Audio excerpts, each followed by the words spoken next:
Hey everyone, I'm Gracie. Welcome to the Grace of a Military Child podcast. The world should know how unique military children are. We may look like normal children on the outside, but we go through some pretty extraordinary circumstances that shape us to the leaders we are today. Keep listening to hear the incredible journey this week's guest has been on.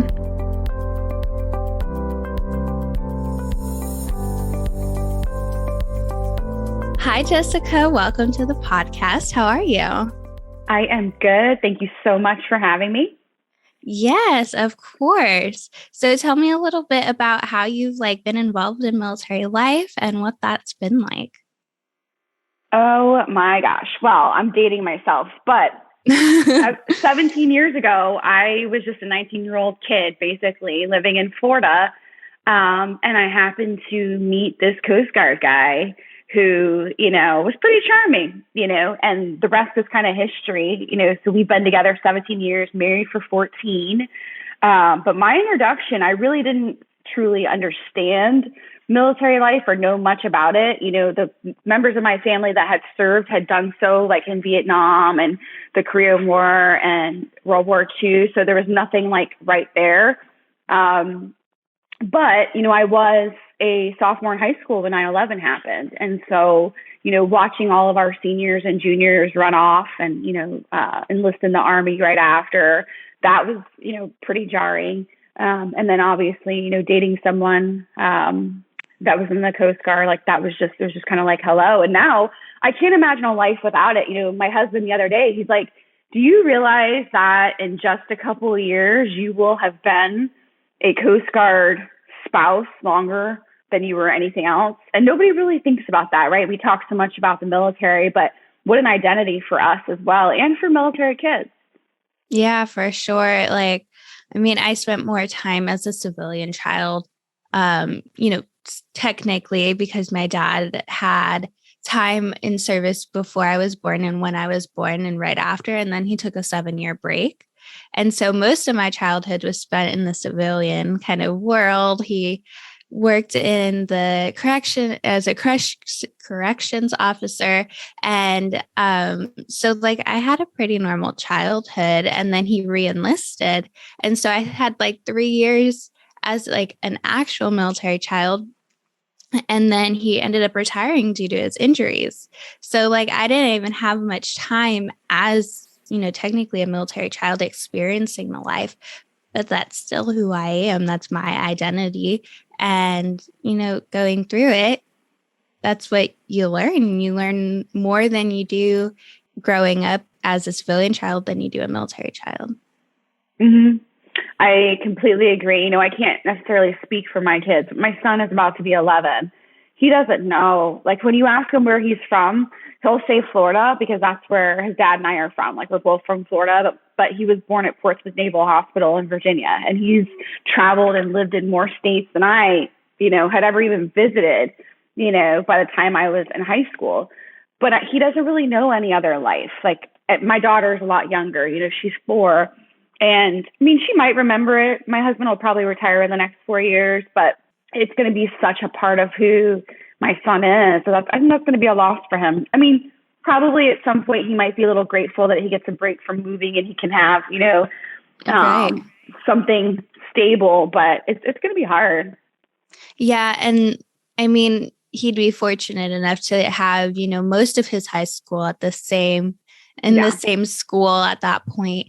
And that's, a huge struggle for a lot of military kids, but it's definitely a huge transition. I was 12 when my dad retired. So it's just definitely a hard transition from, being a military kid to being a civilian kid again.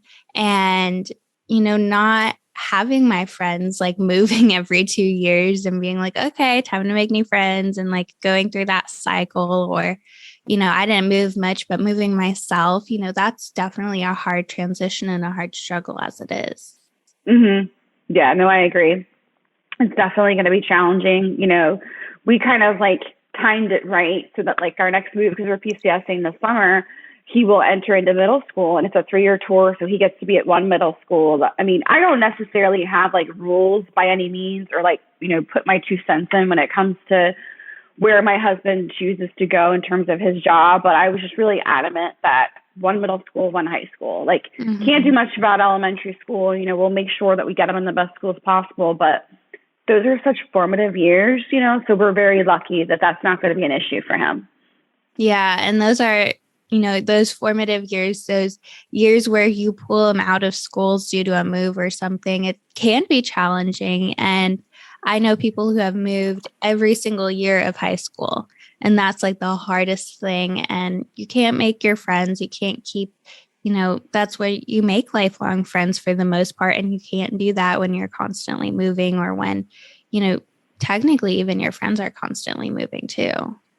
Exactly. Yeah, it's hard. It really is. So this will be good. I think it's going to be hard for him. This move, though, I think he's more excited than anything. And I think that's because anytime we've lived somewhere where it's been a military area, because as you know, the Coast Guard is the smallest branch, you know, we don't typically live around a lot of military folks. But for this last tour, we were right next to Scott Air Force Base. And so even though we live on the economy and he goes to, you know, public school that's not on base, I would say around 40% of the kids in that school are military affiliated. So he's seen people come and go, you know, so it was the same, you know, where we were before. We were in Cape May. It was 70% Coast Guard kids. So Right. I think that honestly helps. Whereas if he was just like, if we were a small unit, it was just him, I think that would almost be harder. Right. Yeah. So Yeah. I think that helped a little bit.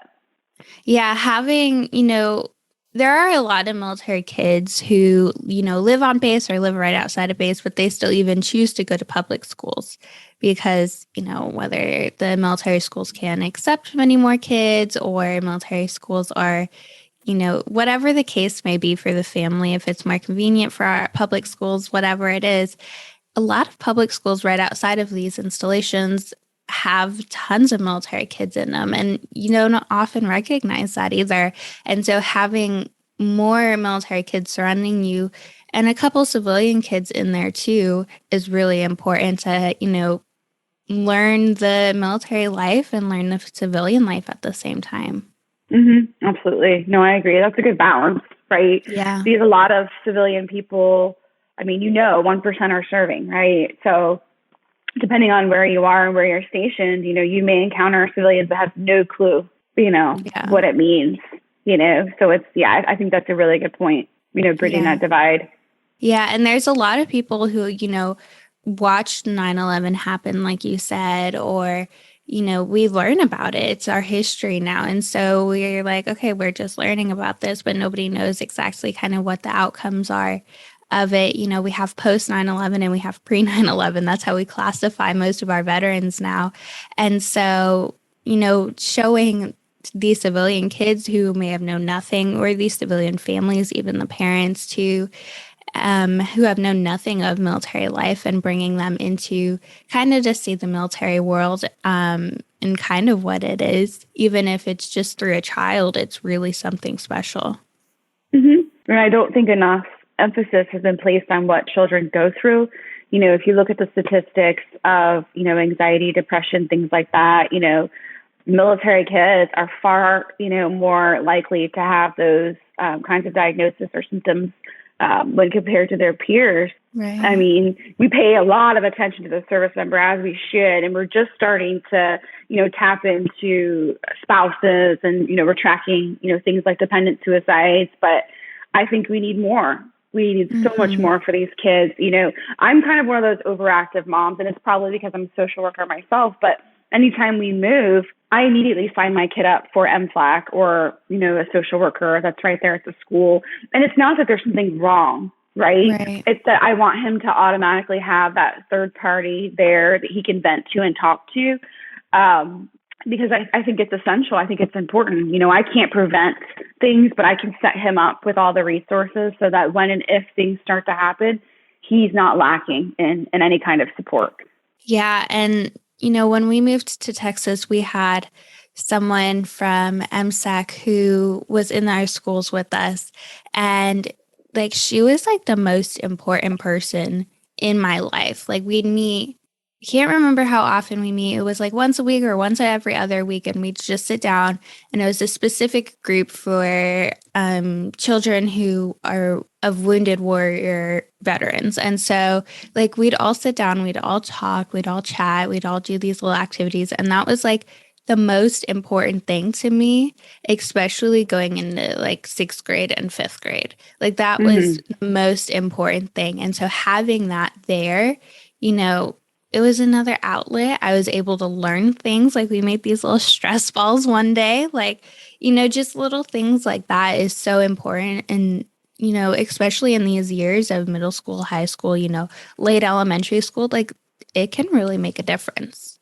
Mm-hmm. Well, you're making me feel better as a mom. Because he's always like, why do I have to go? I don't understand. And I'm like, listen, buddy, like, I can't be your counselor. I'm here as a mom. I have all the things in the world, but you're going to talk to her too. And I don't even care if you just talk about your day. You just need that person, whatever it is. But, I think she's grown on him, because even just the other day when I picked him up, he was like, oh, that's her. I was like, oh, you like her, huh? And he's like, yeah, she's nice. And I'm like, I know. My mom says it all the time. She's like, maybe you should listen to me more. And, I'm 19, like, I'm about to turn 20. And she's like, maybe you should listen to me more. I'm like, am I going to, though? Like, we all know that. No, but in 10 years, you're going to look back and go, wow, because I do that all the time. I'll look back and think about the things I put my mother through, and I'm like, oof, Yeah, I know. Exactly. Yeah, it's, but those little things are just like, it makes a difference. And, whether I'm always the stubborn one, so I'm always like, don't want to do this, I'm not going to do this. But, once you start something, then it's like, okay, maybe it's not so bad. Maybe, and maybe it's something that you're like, okay, this is definitely not for me. Like, I tried it. We're going to move on. We're going to find something else. But, sometimes it's like, okay, this is actually kind of nice. This might be able to work, things like that. And you just keep moving along with it and see where it takes you. Mm-hmm. Absolutely. It's funny. I was listening to, he's an author, and he was a part of Delta Force, Tom Satterley. His story is incredible, but I listened to a brief that he gave my husband's unit, and he said, you'll never truly fail if you don't stop trying. Mm-hmm. Right? So, like, you fall down, you get up. You mess up, you get up. Like, you will never have failure if you're continually trying. And that really stuck with me, because it's so true, right? And I mean, I always say failure is great, right? Those are lessons learned. That's where growth comes from. All of that is good. But that resonated with me, like, wow, you are not failing if you are always trying. I mean, some things, we're so, I think it's so ingrained in us, this day and age, to have everything instant, right? Yes. I'm blessed enough to remember the days of AOL and waiting 5 minutes to sign into the internet. But even I am like, I'll get annoyed when I don't have service or whatever. We're so ingrained to have it fast and furious that we forget that some things take time, like, you don't learn a language overnight. You can't, become a black belt in karate overnight.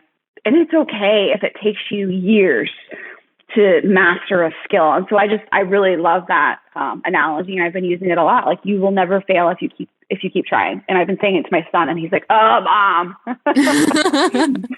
I mean, it's so true, though. And even like on social media, we scroll through and we're like, oh, this person did this, but I could never do that. Like, it would take me forever, but they did it so quickly. And then it's like, okay, well, I'm going to try that. And then you fail. And then, you fall down, you make those mistakes, and you're like, okay, this is over. Like, can't do this. Like, you got to keep trying, though.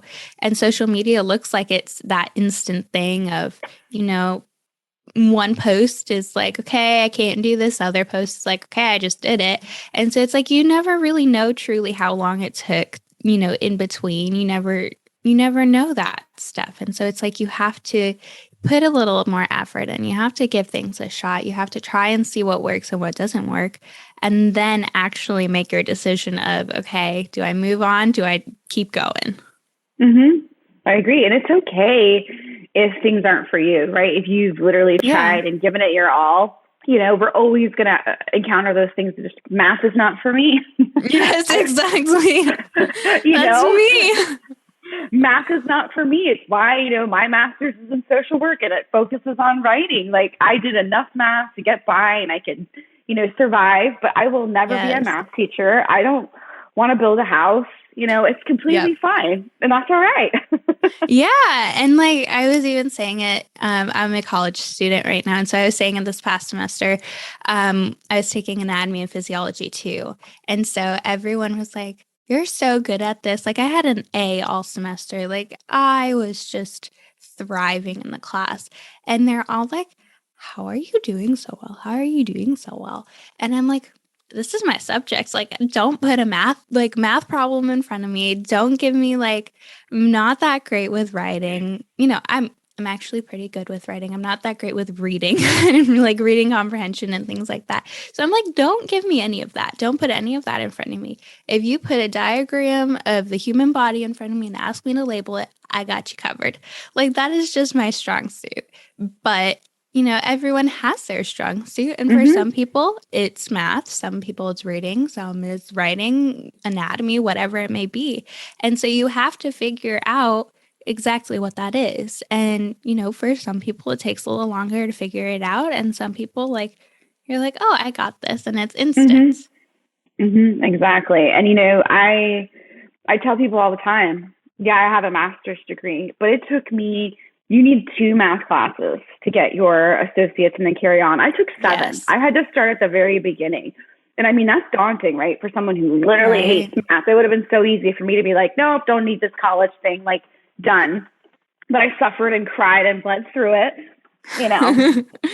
So there is a light at the end of the tunnel. Yeah. I mean, I even had to started taking college classes in high school. So I was a little earlier than most people were. I could have taken more high school math classes, but I just started with college math classes at a certain point. And so, but I had to go back to the very beginning. You needed college algebra first, and then you needed another math class. And to get your 6 credits to graduate for your associate's degree, for your bachelor's degree, and then but I had to start with intermediate algebra. I had to take a step back. And I was like, oh, and that was the hardest class of my life, like hardest class ever. And so I had to take that. And then I could take college algebra. And then I had to take statistics. And then a prerequisite for chemistry and physics is pre-calculus. So I had to take that. And then I'm like, oh my gosh, when does the math classes end? I think they're finally over though. They're all done with. But yeah, like you have to figure out exactly. And school's the hardest place to do that. It's the hardest place, but it's also the easiest. Like you can figure out which subjects like you like more, you find easier, but then you have to suffer through the hard ones. It's life though. It is. You have to give and take some, and you have to struggle and you have to suffer through many points in life. Yeah, absolutely. No, I agree. And I think it's a good lesson, right? Suffering through the math for the good stuff at the end. Exactly. You can do whatever you want as long as you can get through those 2 math classes, those 2 English classes, whatever it may be. Completely agree. Yes. Have you noticed, kind of comparing your childhood, more of a civilian, style childhood to now your military kids' childhood? My gosh. Well, I would say, comparing the two is kind of easy because I didn't have like the most stable childhood either. My father, I'm pretty vocal about it, was an alcoholic. And so there was a lot of, him being in rehab and us moving from place to place. And in terms of elementary schools, I went to three different elementary schools, 2 different middle schools, because we were moving. There was, so you never knew where you were going to be district. High school was the most stable period, and that was when I was living with my, grandparents. And so I think I can relate quite a bit to what my son, goes through having to move around. The only thing I would say is that my friend group always stayed the same. I was lucky enough that was, a constant. And I mean, I guess that would be a benefit of technology these days too. We've given him, finally, he wanted it a lot longer or a lot, sooner. We've given him, kids Facebook Messenger so that he can talk to friends that he's moved away from, and stay in touch with the friends that he's really close with, whereas he couldn't before. So yeah, I can relate a lot to it, but I mean, it takes a lot of grit to be able to pick up and move. And I mean, as a spouse, I think I was always excited and, ready for the next adventure. So I never really minded moving, but I also had to learn how to guard my own heart. And not to say that I put a wall up by any means, but the first couple moves, I would dig in and I made such close friends that it was just literally heartbreaking to move. And I finally realized that yes, I can build friendships and I can, plant roots, but I have to always have that constant in the back of my mind that this is temporary. It's not going to be forever. And you almost have to have those self-talks, with yourself. And so that made moving easier. If you talk to any military spouses, they'll tell you, like, once orders come in, you sort of break up with your friends a little bit. You step back, you start easing, out of the social stuff because you're trying to prepare. You relocate, you kind of stay within yourself, and then maybe you start, communicating with those friends again after you've stabilized. But it's a whole process, and I imagine that that's similar to what kids go through too, or at least I have to ask him. I think that'll be a really good question, like what he does internally, every time we move. Yeah, it's definitely weird, moving as an adult and moving as a child. Like I haven't moved as an adult yet, but it's definitely a difference. Like, I talk to people who are like, I haven't moved out yet, so I'm still living at home. But talking to my friends who have moved out, it's like, okay, well, I've left all of my high school friends, wherever they are. And like, most of the time you all just disperse to whatever colleges you're going to. And so they're like, okay, kind of left those friends and I'm making new friends in college. So similar to what you were saying of, you kind of have to break up a little bit and then make your new friends and like, reconnect with your old friends and everything like that. But then as a child, it's like I always experienced that heartbreak, like that intense heartbreak of, okay, I lived in Ohio for 9 years. My dad got hurt. We moved to Texas. And so that was kind of like a pretty immediate move.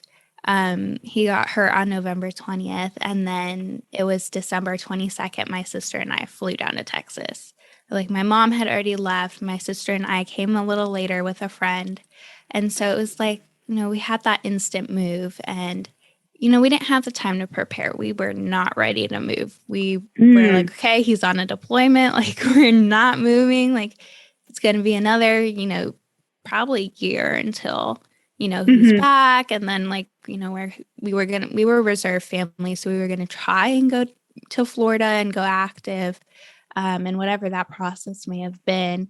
But then we were preparing for that. But then we were like, okay, well, now we have to move now and like prepare for another route. And so it was hard leaving those friends. And I got to Texas and I was like, I'm moving back to Ohio. I don't know where y'all are going, but I'm going back to Ohio. And, at 9 years old, you can't just, pack up your stuff and leave. But I was like, I'm going to go back to Ohio. When we're done here, we're all just going to move back to Ohio. We're going to move back home. Everything's going to go back to normal. But that wasn't the case. My dad wasn't able to, we went back and visited our old house that we had. And, his wheelchair didn't fit down the hallway. It barely fit in the bathroom. We lived on a hill. So like you couldn't really get the wheelchair up the hill. The driveway was too narrow. The doorways were too narrow. So like you had all of those inconveniences where it was like, okay, well, we can't move back here like that. This is it. It's like, we're done. And plus, the snow, the cold, like we could not do that anymore. We're like, okay, Texas kind of spoiled us. Like we need warmer temperatures.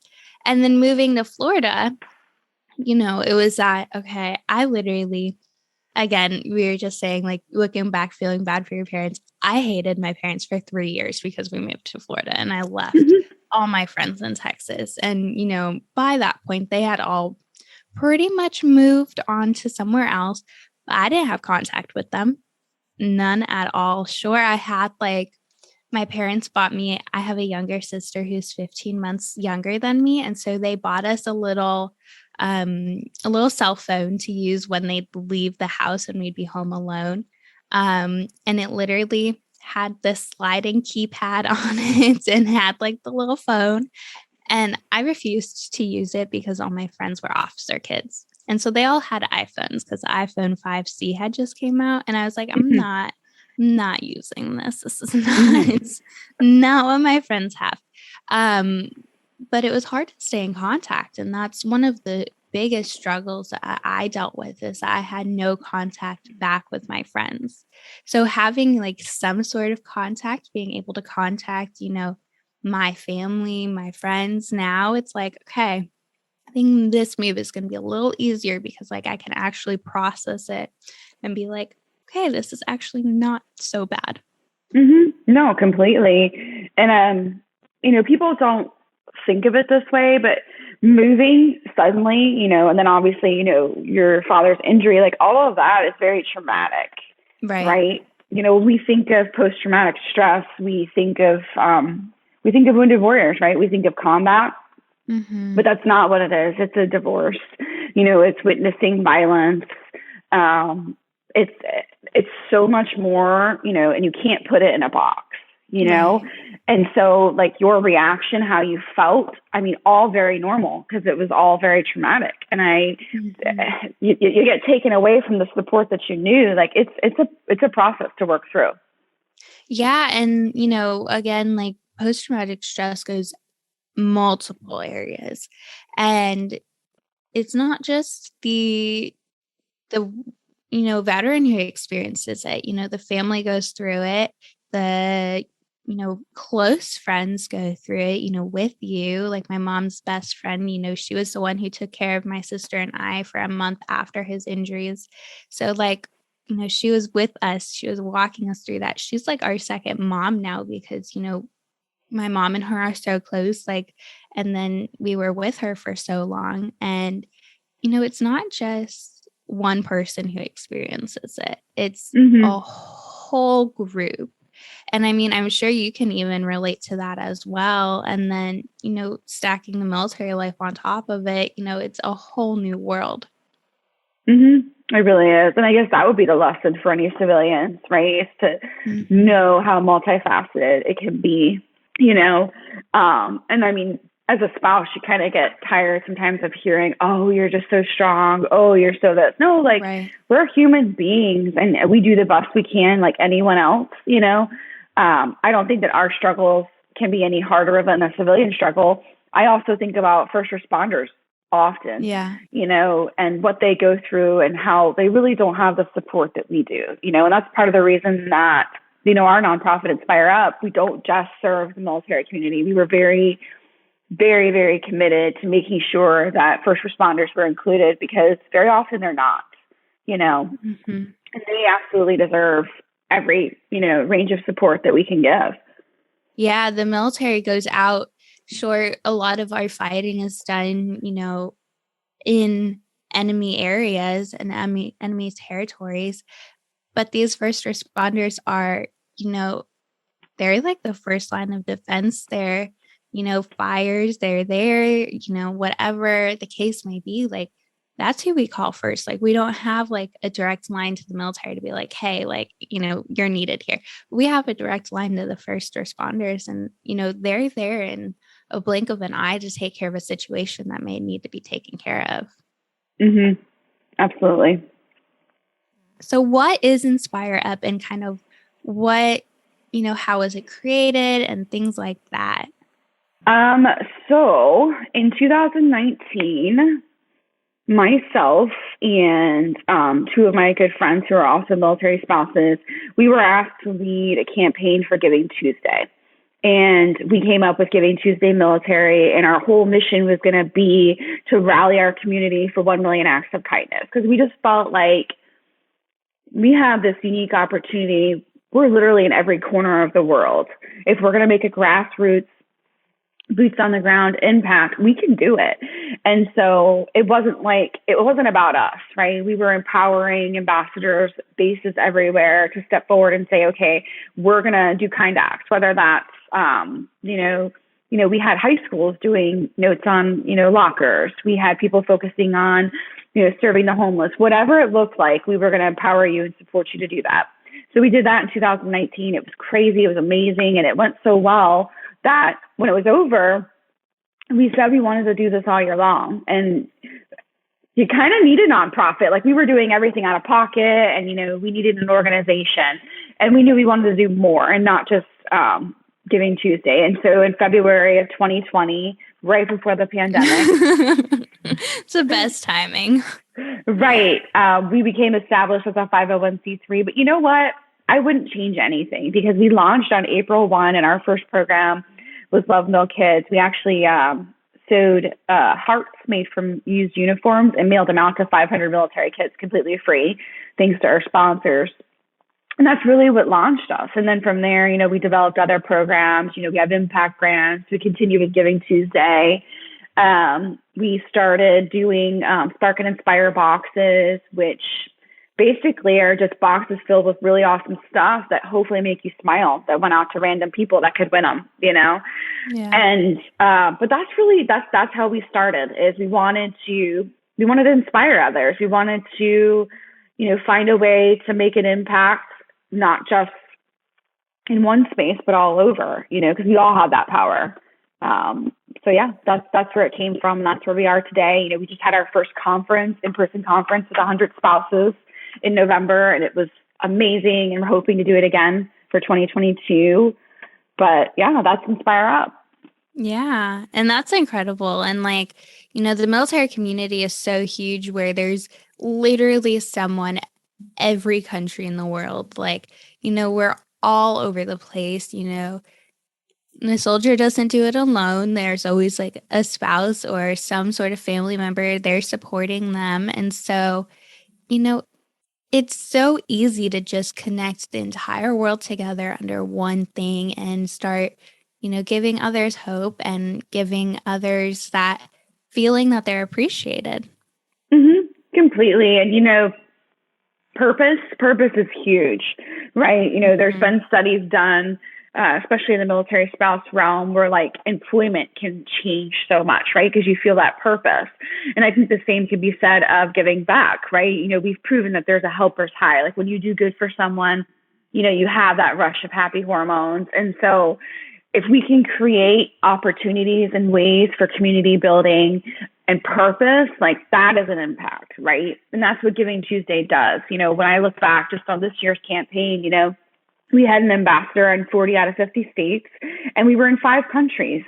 And wow, what they were able to do, what they're still doing, and how it makes them feel and how that feeling spreads like a wave, that's pretty special, to feel like you belong.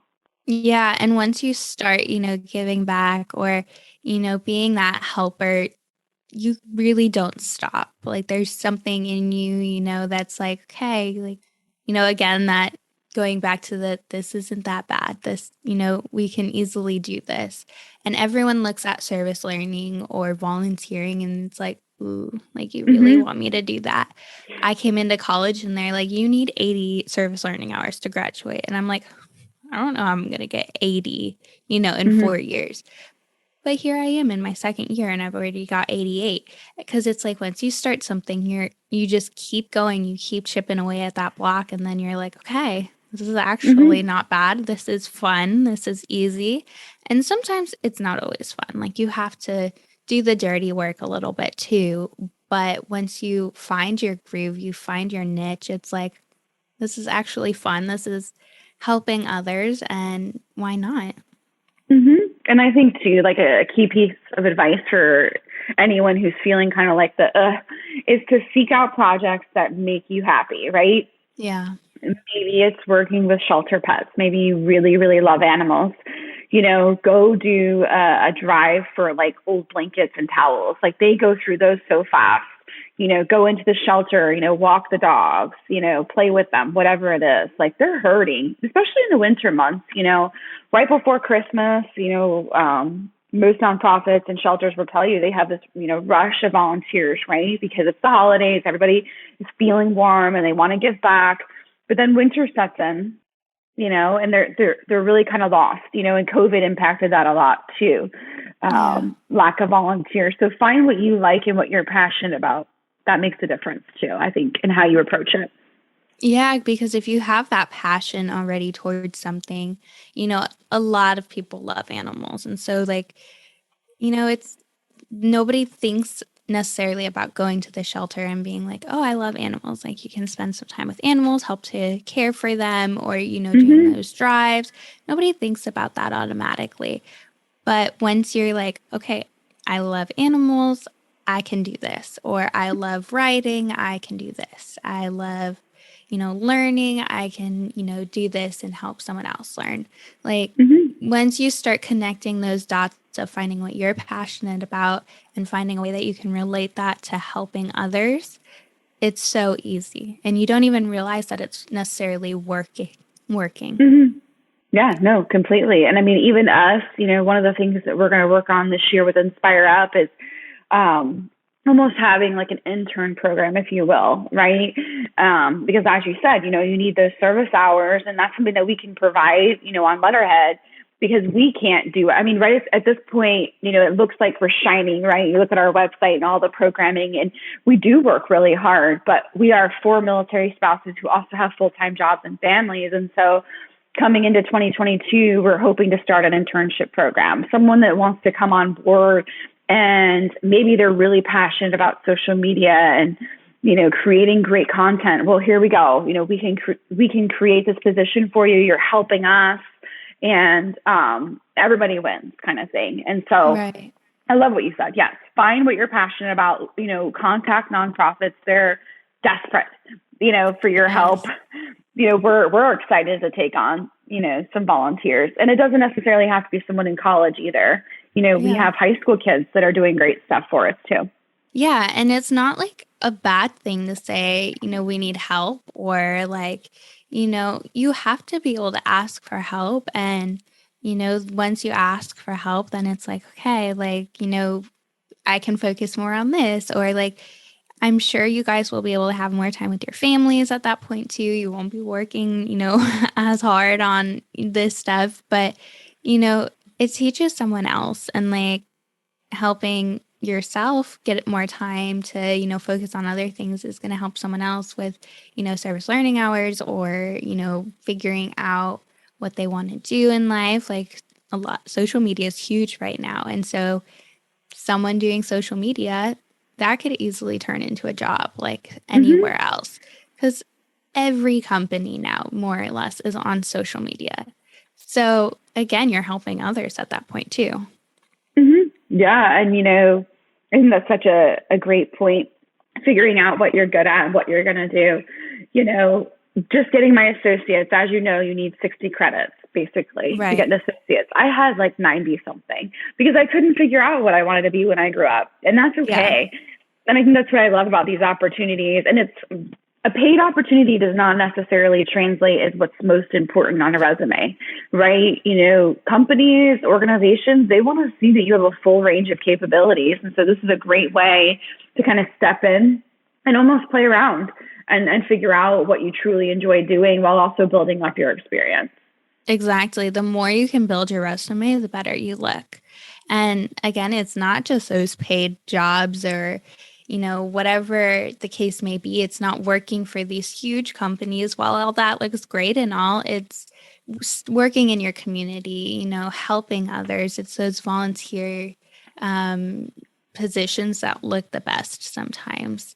And sure, you can work for Apple or for, whatever the company may be. And, that's great and all, but, look in your community, look and see like what little things you can do to make a difference too.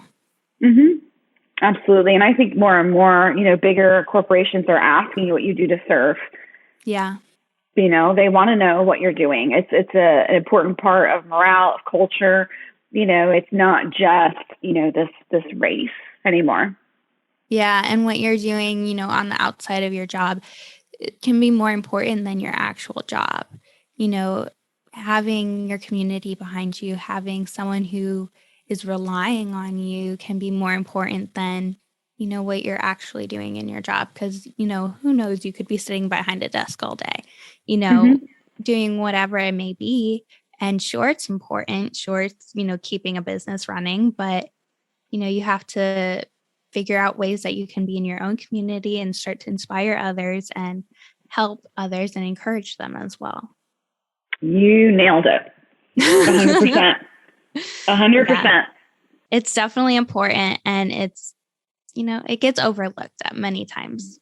It does. It absolutely does. Yes, for sure. Well, thank you so much for being on and sharing, your journey from, no military life to, being in the military life and your kids' stories and Inspire Up. Oh, yes. No, thank you for having me. I think what you're doing is huge. It's really important. And I'm going to make my son listen, not necessarily to this podcast and me, but to yours. I think it'll be great for him. Thank you so much. I appreciate it.